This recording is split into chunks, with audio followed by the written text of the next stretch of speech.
Hello, I'm Dr. Mike McKinney. I'm president of Promise Christian University, and it's a real delight and pleasure to be once again with you on this telecast. And we trust that each time that we bring a telecast to you, that we promise to try to bring some very interesting guests our way so that it can be a great benefit to all of us here today. We also have a guest in studio that we're very excited about interviewing, and that's General Ray Coffey and his lovely wife, Mrs. Coffey. General, sir, thank you very much, nice Michael. to have you with us on our program from the Promise Live Broadcasting Network, and we're delighted. We just completed our regular national conference here in Las Vegas for the United States Volunteers Joint Services Command, of which General Coffey is the commanding general of the 10th region. Sir, it's a real pleasure to have you on the show. Sir, it's an honor for us to be here. Thank you. Thank you. And how did you become part of this wonderful organization, the USV? Well, I've had just a wonderful career, blessed by God, in marriage over the last 45 years. I come from a long military family heritage. I'm the sixth generation of the Coffey family here in the United States. Our original ancestor immigrated from County Court Island approximately 1671 and landed in Virginia Colony, Elizabeth City, Virginia Colony. Through the years, my ancestors all served in the militias or the Continental Army, and then later on in the Army of the United States during the Mexican War. Actually, during the War of 1812, I had a distant great uncle that was Andrew Jackson's battalion commander that held the left line during the Battle of New Orleans in 1814. And it was credited in the history books for his volunteers that consisted of Native Americans, pirates, volunteer citizens, and it was kind of the beginning of the family history in the U.S. volunteers, so it's how it does work out.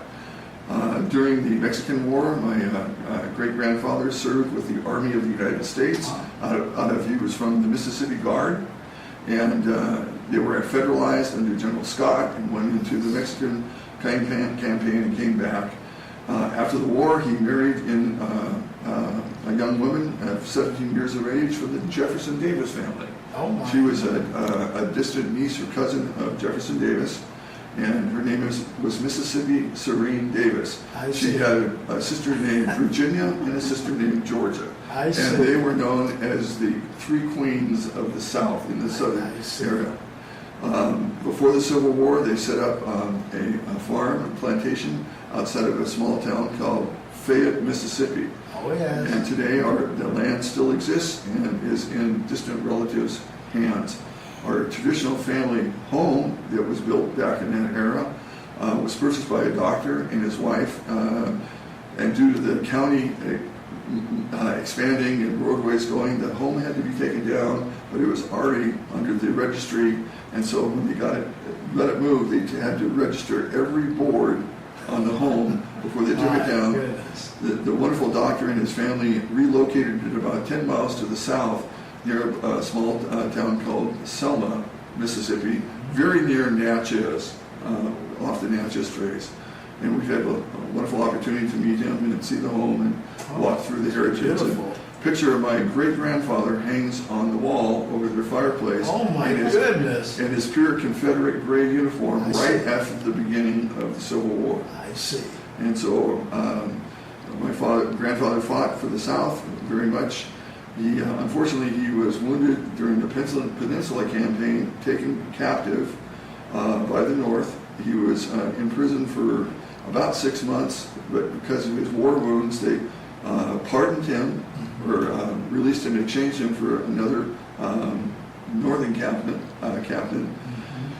He went back to the South. Jefferson Davis brevetted him to a colonel, sent him back down to Natchez, or to the Fayette area, and they established a shoe factory manufacturing boomdockers, what they're called. These were original boots that were used by the slaves, but the Confederate Army now needed shoes for their soldiers.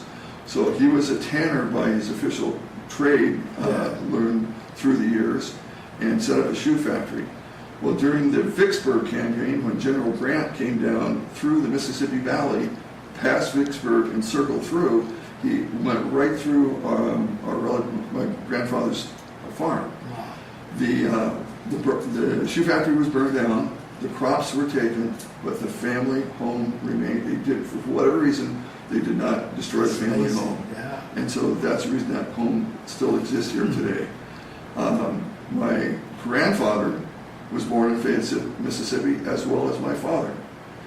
My grandfather, during the post-Civil War era, also was a military man. He joined the Mississippi Guard back then. This is all before we had National Guard, Mississippi State Guard. State by state. And when the Spanish-American War broke out, their unit was activated and became part of Theodore Roosevelt's U.S. Volunteers. The Rough Riders.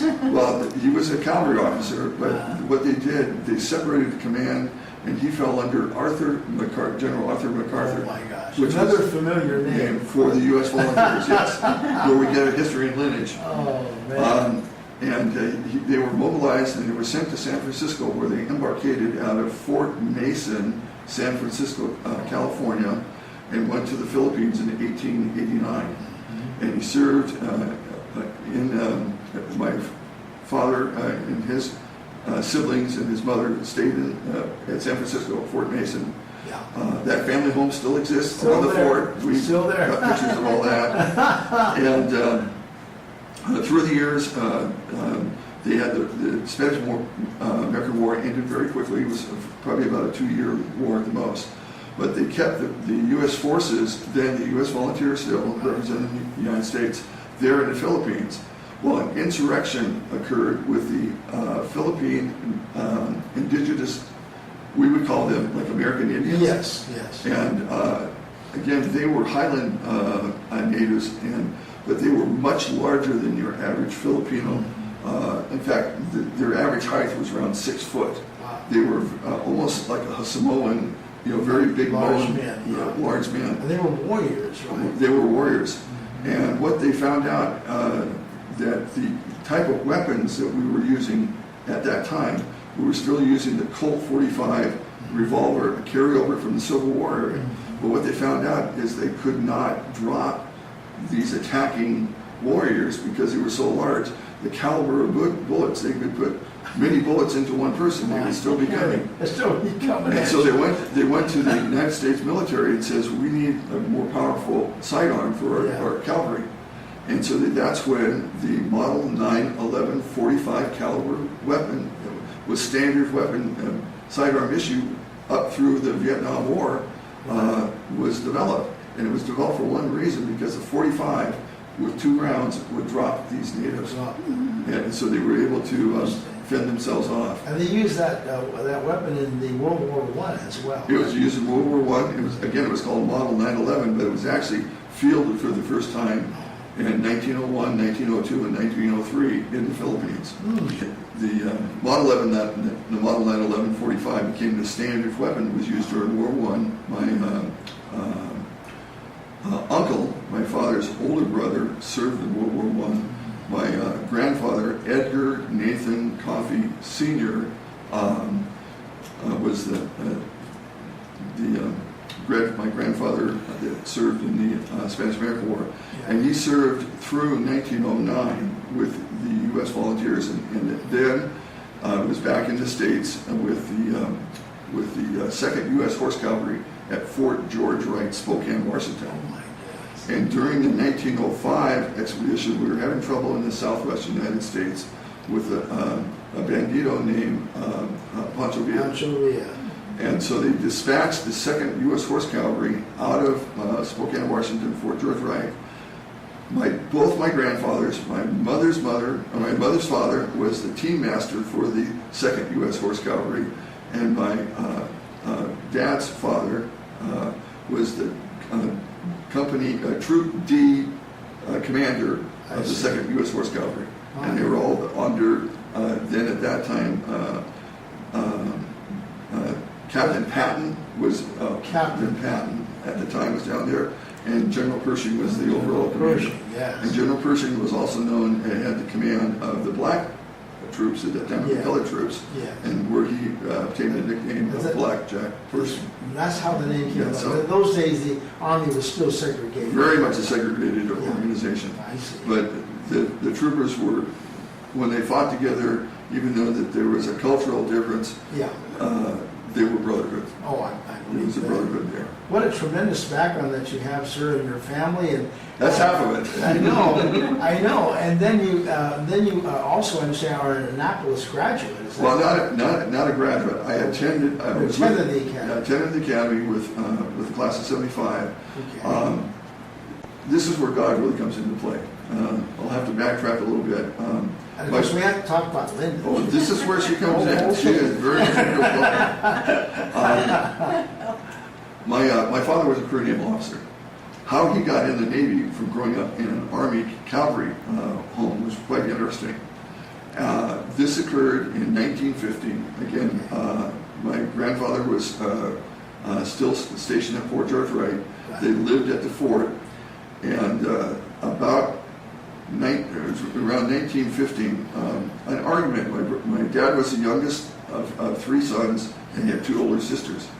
And there was a personal argument at home had taken place at high volumes, and some roughhousing had taken place. Oh.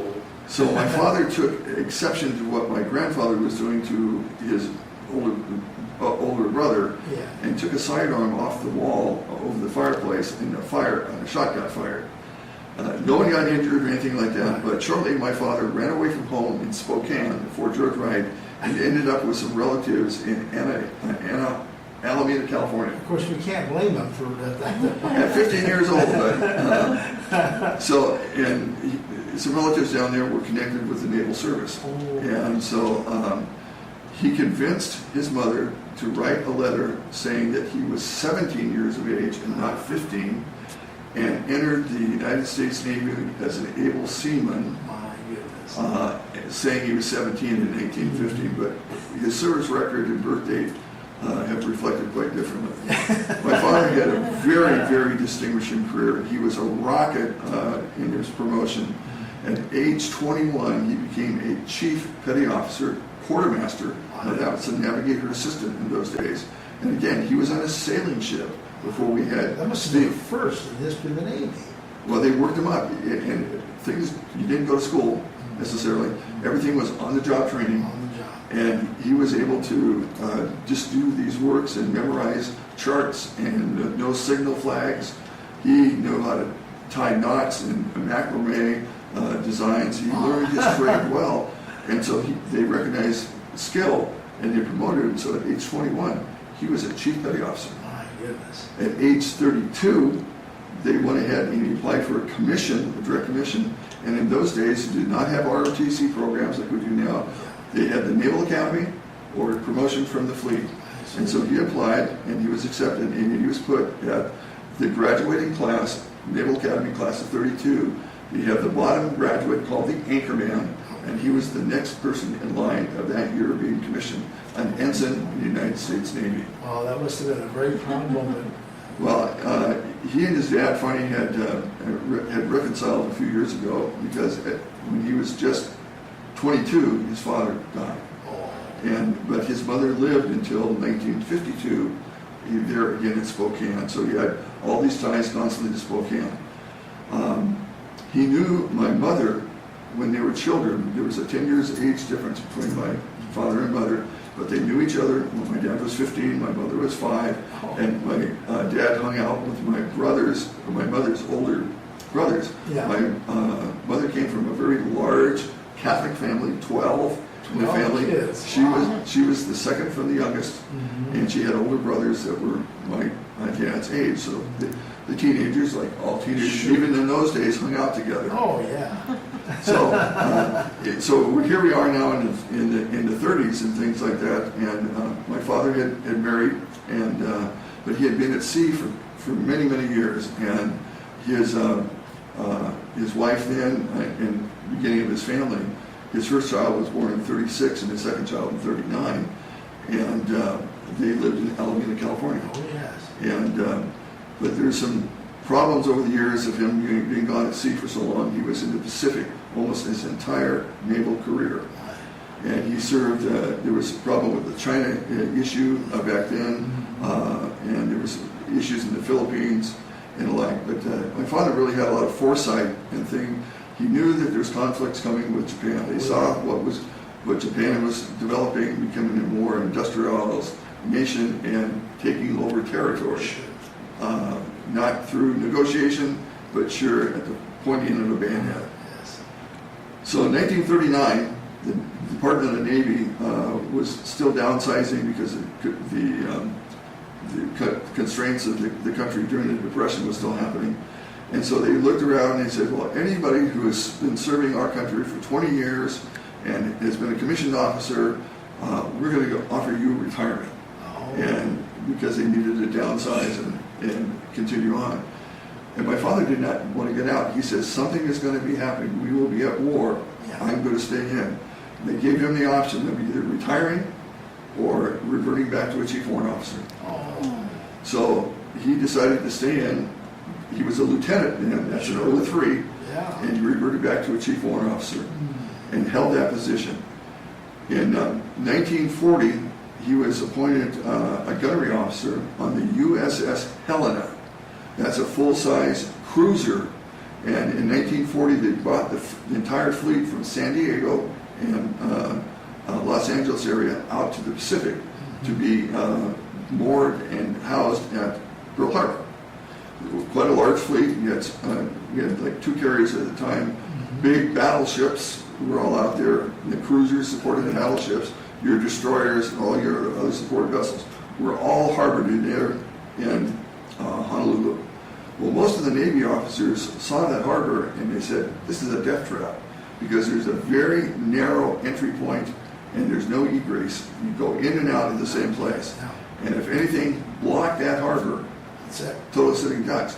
Well, aircraft was just starting to emerge in this time, and they still, was still really fine. We will send out scout ships and patrol the waters. But they didn't realize how much aviation would have an effect on how vulnerable Pearl Harbor became. Approximately November 15th, my father received orders from being relieved of duty or relieved of his position as a gunnery officer, and he was in charge of gun turret 2. On a cruiser, you have gun turret 1 forward, gun turret 2, and in the aft you have gun turret 3, where they have the very large, 6-inch cannons. And he was in charge as a warrant officer, and his gun crew lived underneath the gun turret. So when in those days everything was manual, and so when they were called to battle stations or called to action, they immediately were able to man their stations right from their bunks, almost literally, go down to the magazines, get the powder, get the ammunition, manually move all that up to the gun turrets, load it in there. Again, the mechanics of how we fire weapons today is, this looks like, ancient tin cans and string type things. But that's what they had to do. It was a manpower heavy vessel. Well, he was relieved and was appointed a captain of a new seagoing tug, and he was to go to San Diego Naval Shipyard and pick up this brand new seagoing tug and be the commanding officer as a chief warrant officer. So in those days, chief warrant officers could command just like a captain, but his rank was chief warrant officer, but his command position was captain of the seagoing tug. And the seagoing tugs were used to take all of the barges, huge seagoing barges, out to the Pacific and supply. Because as we all know, in any kind of a conflict, you have to have your supplies far forward as possible so your ships can maintain their integrity, so they can have food, ammunition, and everything else to maintain them out there. So how do you get the things out there? You barge them out. Nowadays we had big airplanes that could fly them out. But that's what happened. Well, he landed in San Diego on December 6, 1941. And of course, the next day, the next morning, our world changed. That's right. My father radioed or telegrammed my mom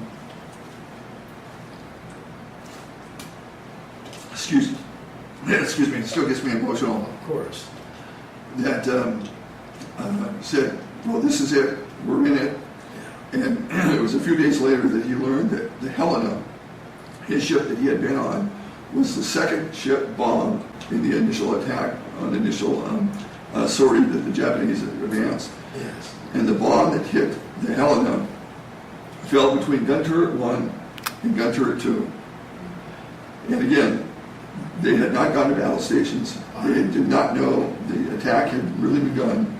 And from a high level aerial bombing, and I've seen the pictures that the Japanese filmed in those days of the attack.